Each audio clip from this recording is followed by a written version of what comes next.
জীবন বড়ই অনিশ্চিত ও সংক্ষিপ্ত।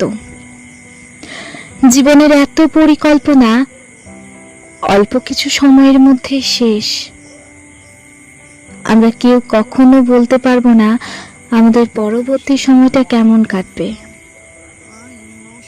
জীবন আসলেই খুব অনিশ্চিত, কখন কি হবে কেউ জানে না।